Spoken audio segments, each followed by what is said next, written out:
Hello, Sharon. How are you? I'm fine. How are you today? Everything is good. It's very windy outside. Oh, here as well. There's a huge storm going on. Crazy. It's. I think it's the fifth storm in 2 weeks. Oh, That, really? Oh, yeah. wow. That's more than enough. Yeah. It's more. It's already 2 or 3 storms too many anyway. And Yeah. let's before we talk about the new record from Within Temptation. You guys played here in Portugal at the Vilar de Mouros Festival. How did it go? The show for you guys? Well, I really liked it. It was a long time ago that we actually did a festival, and so it's nice to be back every time, and we enjoy the country a lot. And also, the time that we don't are not playing, we have a lot of time off, of course. So we enjoy visiting the cultural things, but also the food and the atmosphere, the laid backness of Portuguese lovely people, and enjoying them while passing by. And yeah, we just love coming to your country. So it was really nice to be there. And you'll be back again next year on a proper headlining tour. Exactly. And what will we expect, show-wise? Are you guys going to bring a new stage? What can we expect from that tour? You guys have any ideas yet? Well, after this promotion time that we are in now, we're going to start working on that. It takes as much time as creating an album, to be honest. So it takes really quite some months to develop a new idea and then actually finalizing it perfectly before the tour starts. So it's like programming lights. It's thinking of what kind of props on stage, what kind of things we're going to blow up or put on fire. And so it's, like this time. And sometimes, you have some things really work out well, and sometimes some things don't work as well as we had hoped. For instance, the head that we had, we were supposed to project on the face so it could talk, but it didn't work out because we didn't have the right. Didn't happen. Just didn't work out the way we had planned. So, and other things really turned out really well. So it's always a bit of a give and take eventually how it turns out, but. As usual, we're going to try to make something spectacular again. And yeah, looking forward to that. Yeah, I look forward to that as well. And, before this album was out, you guys did put out some singles. And, for a moment, I thought you guys weren't planning in putting out an album anymore, and you're probably going to, bet more on a single format. Did that option cross your mind of not making an album and just probably release standalone singles? It has been on our minds in the beginning. That was, at a certain point, that was the idea. But the thing was, we were trying to learn to fly while doing it, because it's our first independent release. And of course, COVID happened, which is not a very normal time in a person's life, of course. So we've never gone through that, didn't know how long it was going to take. So we released so much more singles than we were actually planning to. So those kind of things really changed constantly, like what we were going to do. Like first, we're just going to release in the moment, and we'll see if there's going to be an album. And then finally, okay, we've released a lot of singles now. What are we going to do with them? Are we going to put them on the album or not? And we also tested it a little bit in interviews, how people would respond. And we got like a lot of people saying, okay, well, we don't like the fact that it's not going to be on the album because, it was part of a certain time that we were at home. And, we have everything on vinyl, on a CD or something else. And then you're not going to put that on an album. That's going to be a bit strange. So yeah, we felt like, okay, that's a good point there. So we changed our plans again, not doing just singles, but actually do a physical product again, which we were not planning in the beginning. So, yeah. But, what people think and say, can change our mind eventually. So it has an impact on us as well. Yeah. But, working on singles, does that, give you the time and to focus more on the songs as individuals instead of thinking of a whole record, probably a concept or something? And was that like a better way to work in a way, working just on one song and then after you're happy with it, work on another one? Was that, the process for the Bleed Out records? Yeah, that was the process. It was like having a batch of writing time, like a few weeks, and then really record it, finishing it as much as possible. Sometimes record it, sometimes waiting with recording a little bit later, doing that in another batch of 2 weeks, and then record all the songs. And but the thing was that every song did get more attention, and almost everything is so crystallized that it sounds like a real single. It's not like just another song on the album, which you also have sometimes. But every song got so much attention that it became they all individually became very strong songs, to my opinion, which made this album also a very strong album in the end. But it took so much more time. It's not very efficient. So there is a reason why not to do this way. And but what we do like is the fact that it was very on point on the subjects that we were talking about. It was very in the moment written. Something happened, we wrote a song about it, we recorded it, and immediately could release it if we wanted to. And that is flexibility that I wouldn't trade that back for another record company deal. Never anymore. Is it better to work on your own terms and on your own time than having like a label pressuring you or saying like, we don't like those songs that much, make new ones? Yeah. Well, we never had that happening to us, that people said make new songs, that we don't like this music. I think then we would have been with the wrong record company also. We've always had supportive record companies that actually gave us carte blanche in a way. But of course, you were restricted to a certain time frame that you had to deliver an album, of course, more or less. And the thing is, it also has a purpose, because it also helps you to write eventually everything. You need a bit of pressure as well. And I think, but we always had that pressure from ourselves, because we know what the time frame is when you want to do another tour or, those kind of things. So you do have that same kind of time pressure, and you need that also, because otherwise no work is going to get done. Every song is like a painting. It's never finished to the artist. And a bit frustrating for everyone else. So you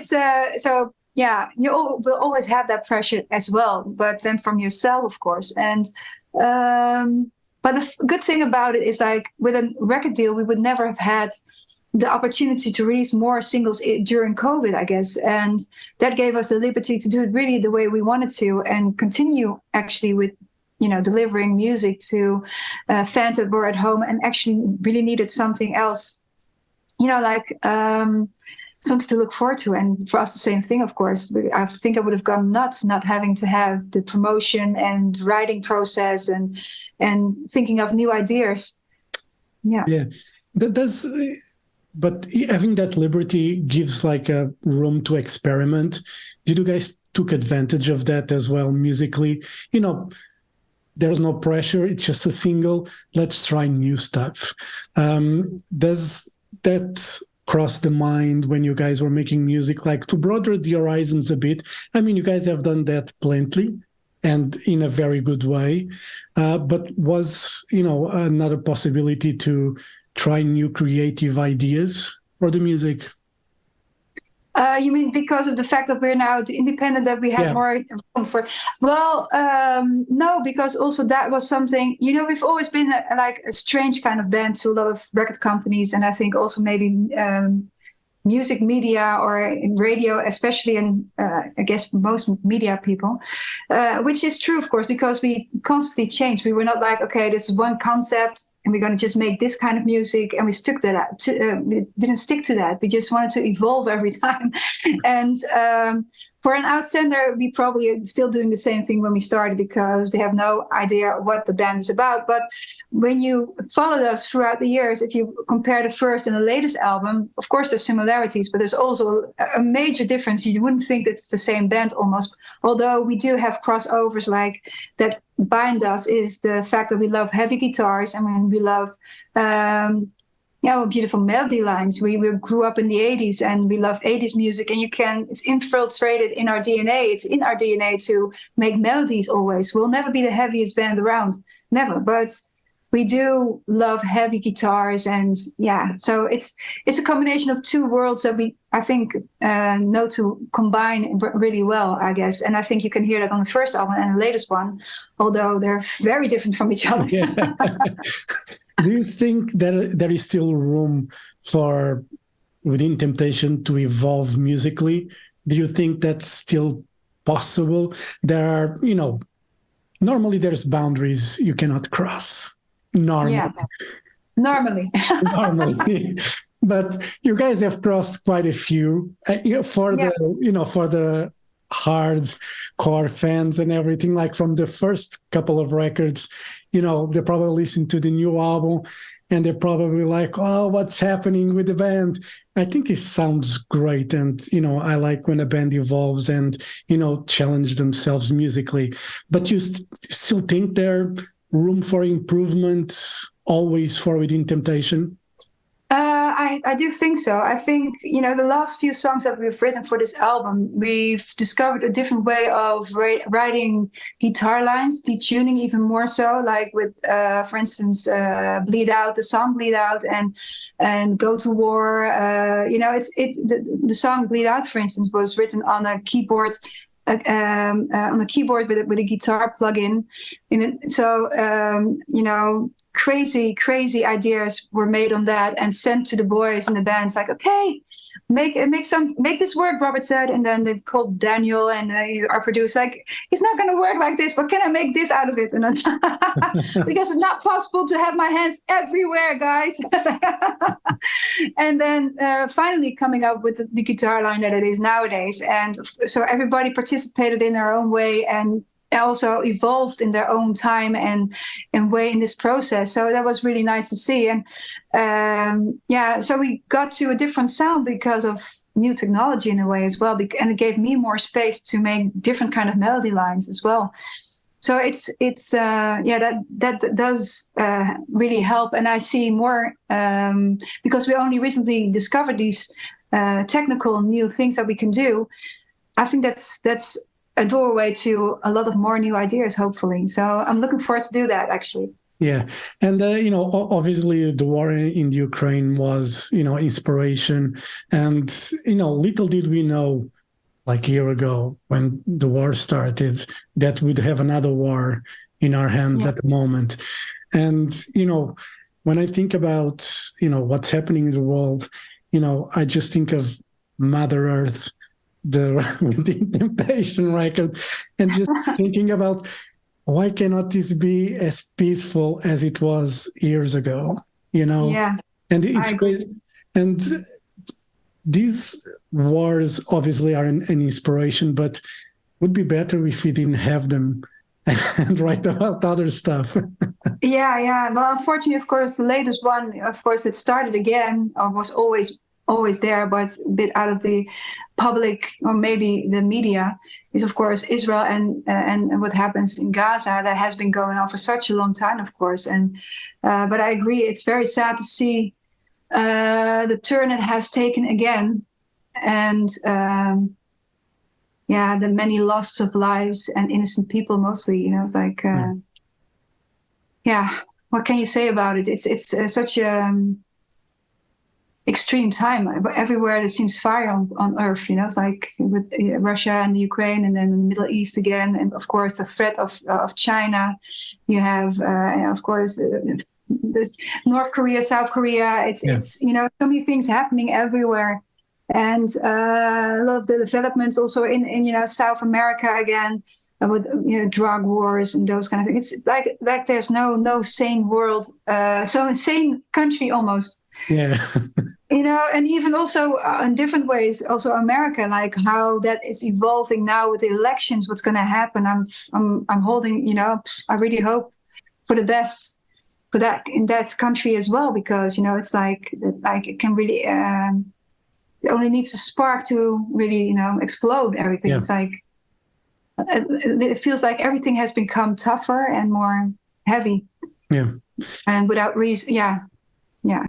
And, but for you as an artist, the war in Ukraine obviously had a big impact for writing lyrics for, for the most recent record. Would you, is it hard to not write about what goes on around the world?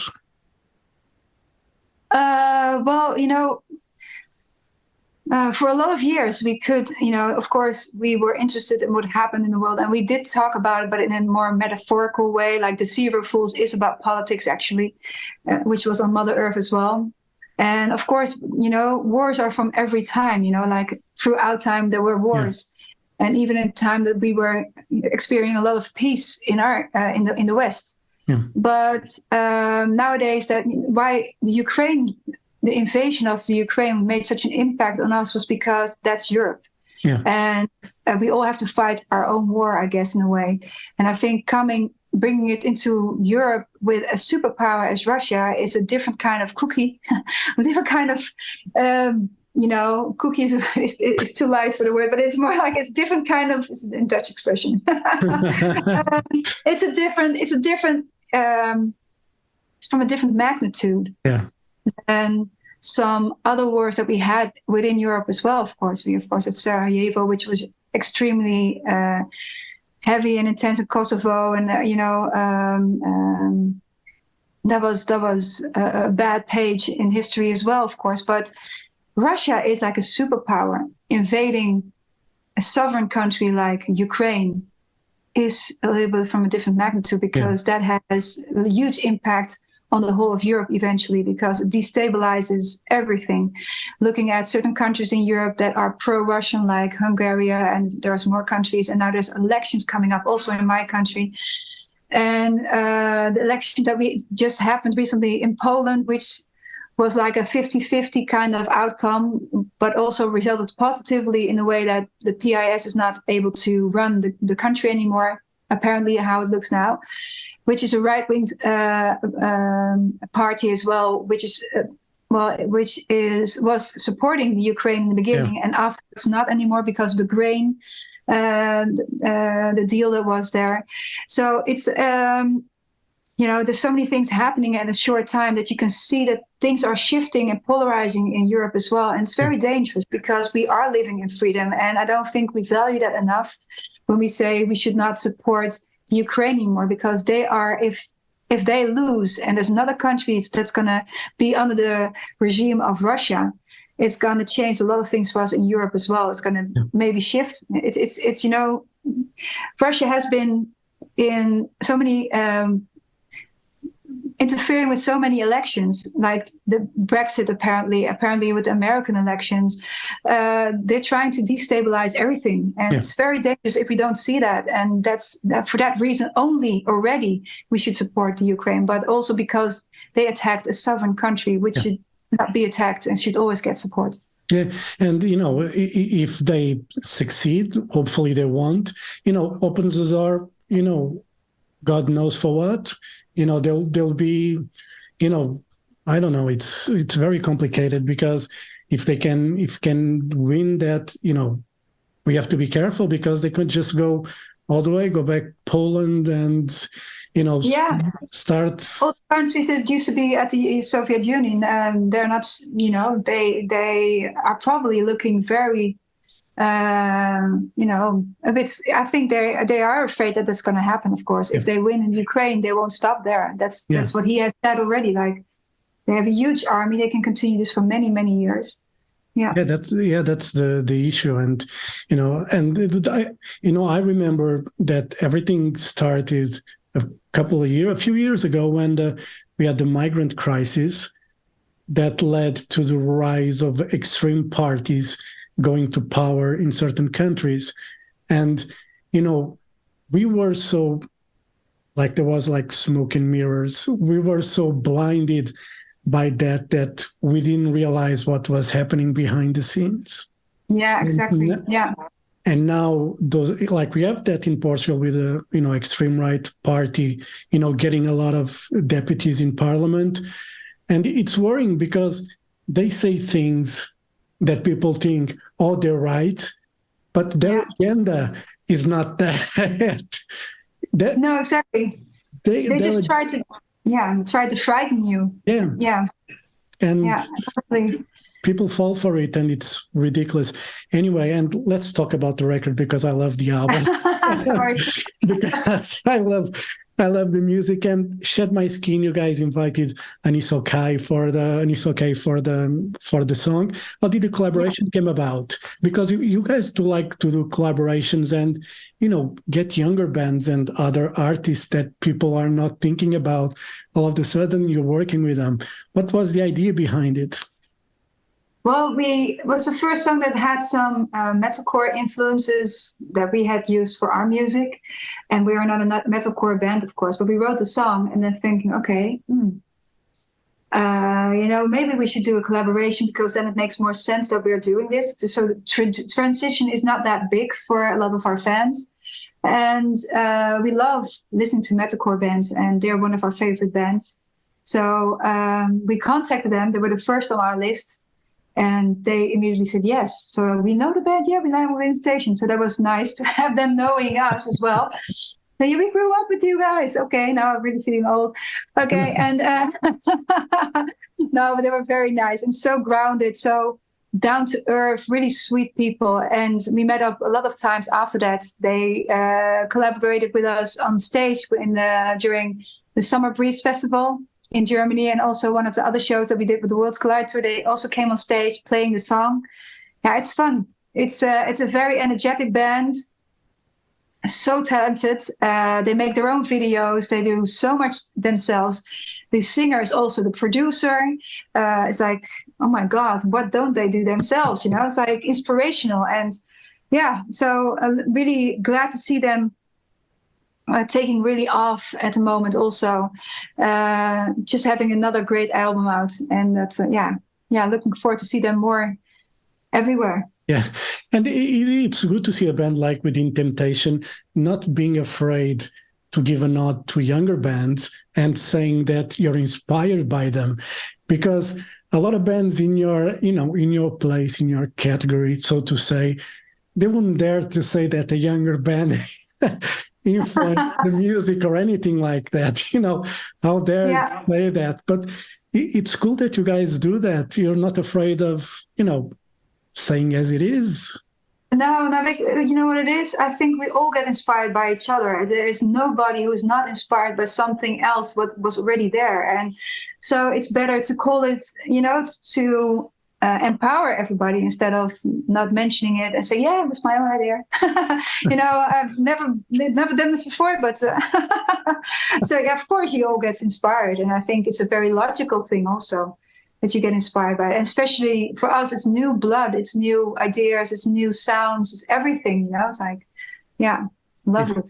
It's good to see that. And, another song on the album, Worth Dying For, it's probably one of my favorites. And that's probably one of the songs that I was talking about earlier about hardcore Within Temptation fans. They're going to love this one, because this is like a more old school Within Temptation than new school. Yeah, totally. And the only one with a guitar solo, so enjoy.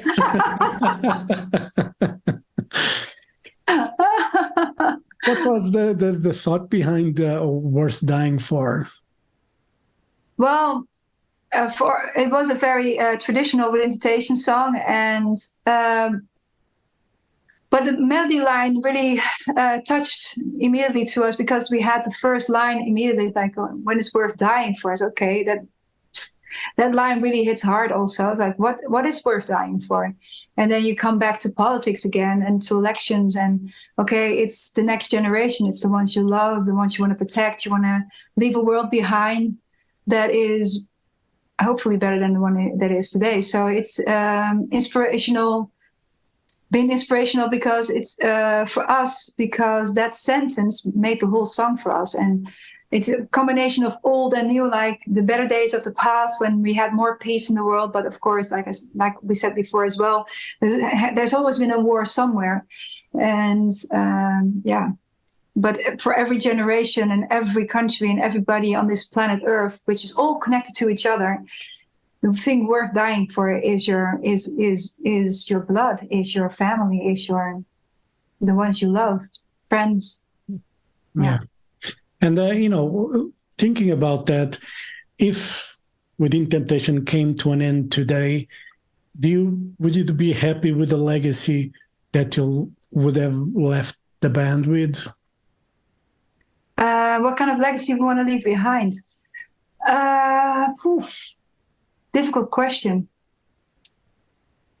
Well, that we stood for something.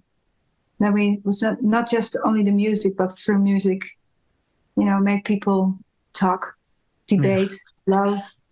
It's not just enjoying the music itself just because it's music, but also make people, a bit philosophical maybe as well.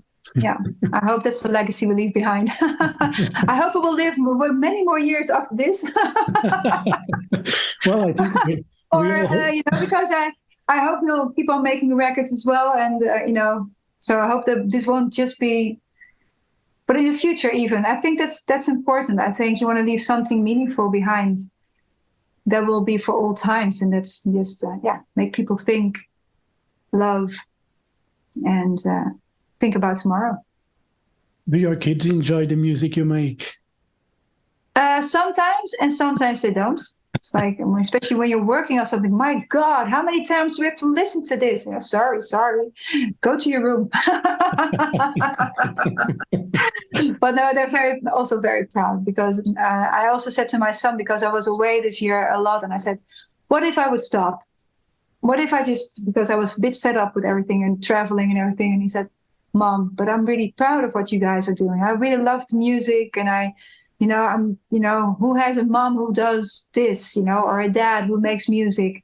He says, I'm the only kid in school. I didn't look at it that way, so I'm glad he said that, because it made me comfortable with doing it a little bit longer in this, what I'm enjoying so much as well, because it's this making music and traveling and everything that goes along with it is a love and hate kind of situation. It's you're away from home a lot, and you miss out a lot. I miss seeing friends a lot, and birthdays. And but on the other hand, I also gain a lot because I meet so many beautiful people. I did something that I love the most, besides my family, and which is making music, with my other family, which is on the road, that I've known now for 27 years almost. And that's also so worth a lot to me. So it's trying to combine those kind of worlds constantly. It's always an ongoing process. It doesn't stop. Like, I've never found the perfect mix yet. It's always continuously trying new things to make that better. Yeah.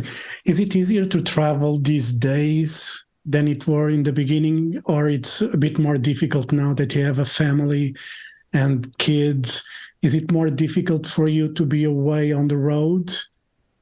I find that since I have kids, it's way more difficult. Yeah. It's it feels a bit like failing sometimes as well, because like you're not around when it sometimes matters, and so that does. But of course, Robert is nowadays, since we have 3 kids, which is a lot. He is the best dad, so that does give me some comfort. And of course, I would have wanted to be there as well. But on the other hand, I do take consideration like birthdays. I'm always at the birthdays. I always try to be there. And Christmas is something, these kind of moments, I really want to be home, because we worked with Exhibit, for instance, and he had the best sentence that life motto that I live by. It's like, you can buy anything in life, but you can't buy time. And that's something that I remind myself.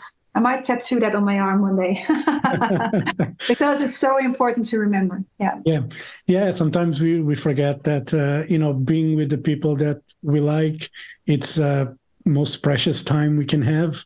And it's that with parents, with grandparents, when we lose them, that's when we realize we probably should have spent that more time. Minutes, that you're like, oh no, I have to go home because I have stuff to do. And probably we could have stayed there for another 5 minutes, and now we don't have that time anymore. So No, exactly. Yeah. And it's good to realize, for those who do have their parents still and do have young kids, it's hard sometimes, but at the same time, you don't want to miss out on anything. Yeah. And to wrap it up, we already talked about the touring next year, but there's still a lot of time before that happens. What are the plans for Within Temptation in the beginning of 2024? More music, or, just more shows somewhere else? Now we're going to go to, in April, we're going to go to South America for the first time in 10 years, which been something that we had to go back to way earlier, but we never got around to it. So looking forward to that. It's going to be a hectic tour going from country to country. But doing the Summer Breeze Festival there is going to be, very cool. It was the first festival that asked us to come over, and it's the first festival ever for us in South America. So, you know, even those kind of things can still happen, and it's really cool to do that. Looking forward to that. And but in the meantime, we're going to work on a new stage that we're going to do, of course, for next year. Like, how big is the stage going to be? What kind of stupid things are we going to think of now? How many things are going to blow up? Fire everywhere.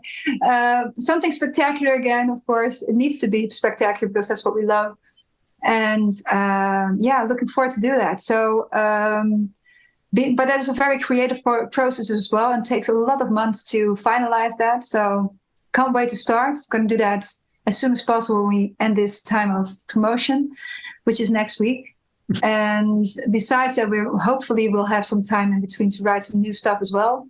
Not sure if we're going to release that immediately, but more like we just want to write again and keep on going with that flow, because we have written this album in such a short time, actually, if you look at it.